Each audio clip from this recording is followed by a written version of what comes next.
Hi, I'm Gina Maley. I've been teaching art for over 20 years and was recognized as one of the first to receive the Art Education Leadership Award from Artsonia. Please join me today as I share fun and creative ways for you to make your own artwork. Welcome to the Art Room. Today I'm going to show you a fun and easy project called tie-dye hearts. Here's a few examples. Now you can actually draw other things other than hearts, but I think the heart designs are really fun to do and it's really easy. So let's get started. You'll need thick white construction paper, permanent markers, small and thick tip, colored markers, washable or normal, several paper towels, a spray bottle of water, and a messy mat to keep things clean. It can even be newspaper. Okay, now that we have our supplies, let me show you one more thing that's optional. I went online and I just searched for heart designs, and I found several that I thought might be good to get ideas. So I just printed these off, and you're welcome to look at the ones that I printed off, or you can find some of your own. There's some on the back. If you want to come back to this section and just pause it, you can do that, and that way you can use this sheet to guide you. What we're going to start with is one large heart. And I don't want you to worry about making the heart perfect, so I'm not even going to start with pencil first. So I'm going to make one large heart, and I'm drawing it on purpose so that one side is a little bit smaller than the other, and you'll see why. Once I do that, then I can start adding other features, like maybe a little curl or maybe additional lines. So I'm going to go ahead and do that. I'm going to add another section to my heart right here, and maybe a little curl. And then I'm going to add another section inside, just like that. And I'm just looking at this one as one that I did before. I want to make a second heart that's just a little bit smaller than that first one. So it's going to go over here, and it's going to overlap just a bit. And I like that little curl, so I'm going to do another one. Now, you can do anything you want to inside of your hearts. Here's just a few other examples. What you're going to start doing next is bolding some of the lines, and this is called emphasis in art. So I'm going to bold this section right here and just fill it in. Now, I don't want you to worry about if you think you've made a mistake or a little bubble. I like to call those happy art accidents. Sometimes you'll do something that you don't mean to do, and I just like to take that little thing that we might consider a mistake and just go back and include it in the design. So sometimes it makes it be better than what you even thought it could be in the first place. I'm going to make this be a little point at the bottom. So I'm just using the thicker permanent marker right now for this step. And I find if I pull the marker toward me, it helps to make those lines nice and smooth. Make that section a little bit thicker. And then I'm going to pick some areas on my smaller heart to bold to show emphasis. Maybe this little section. It's okay to color them in a little bit darker. I'm going to bold up that little curl, a little bit of this. You just decide as the artist how you want it to look.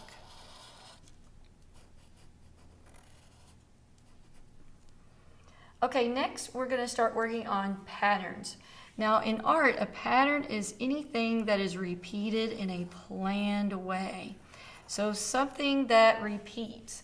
And maybe one of the things I want to do is divide up the space a little bit, and that will give me some other areas to create patterns. I really like polka dots and little swirls, so I'm going to do some little polka dots here, and I'm still using my regular thicker permanent marker just so they stand out nice and bold.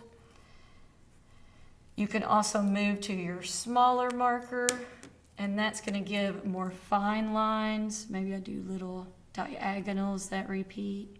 It's really anything that you could think of that you want to repeat in the design. little swirls, little shapes, little lines.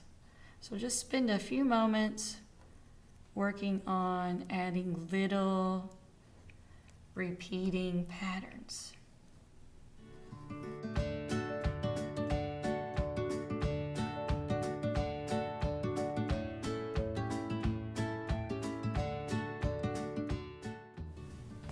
Okay, now let's talk about our background.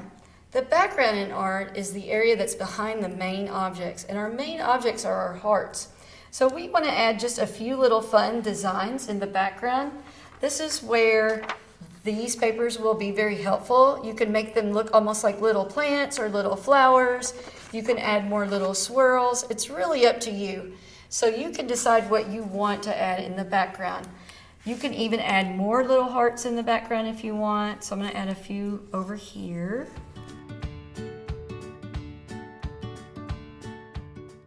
Add a little bit of the thin tip.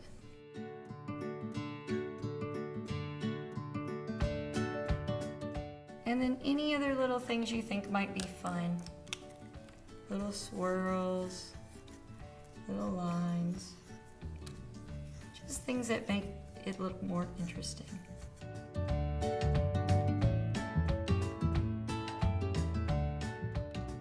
Okay, I think I like that. Now we are ready to talk about color. Now, we've already discussed our markers. Some of these may say washable on them, some not. It really doesn't matter because they're going to work about the same way. When we talk about color, I like to look at my color wheel, and my color wheel tells me a lot about my color choices. We want to use what's called analogous colors in this design. So think of a neighbor. Analogous means a neighbor. So anytime you choose colors that are a neighbor to one another, they're going to blend well. And because this is a tie-dye technique, we want to make sure that these colors will blend. So as I look at my colors, you can really use any that you want, but you want to try and use some that are neighbors.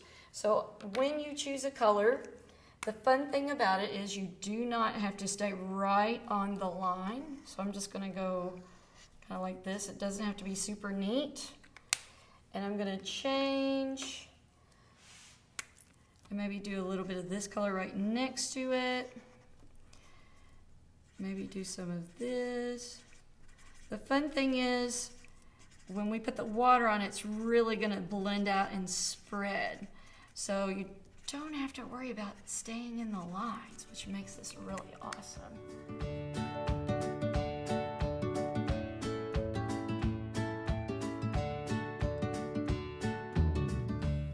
I'm pretty happy with my color. Now comes the fun part. We get to do the tie-dye. Now, like I said, the paper towels you use, it really doesn't matter, but I'm going to put just a couple of paper towels on my messy mat. And then what I'm going to do is turn my picture over so I'm looking at the back. And you want to mist the whole back side. And the paper may start to curl up just a little bit, but that's okay. It's not going to matter. Now flip your picture over. There may be already a little bit of the blending happening. And I'm going to mist the front really well. You almost can't get it too wet. That's what's really fun about it. And you can actually start to see the colors blending a bit. Sometimes I tilt it just to make them move around a little bit more. Ooh, I love that area right there. Okay, so when you have your colors moving around and you get it the way you want, then you're ready to add one more paper towel on top. And that just helps to absorb a little bit of that moisture from the picture. I'm just pressing. Okay, now we're going to get to see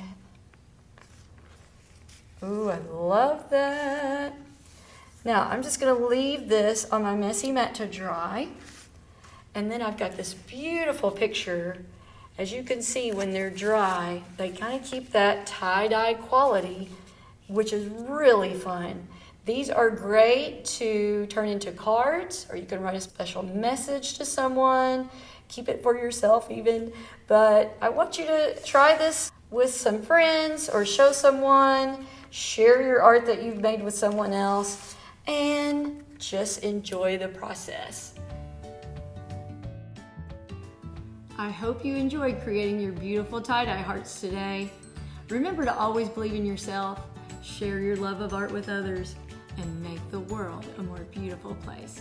Until next time, this is Miss Maylee in the Art Room.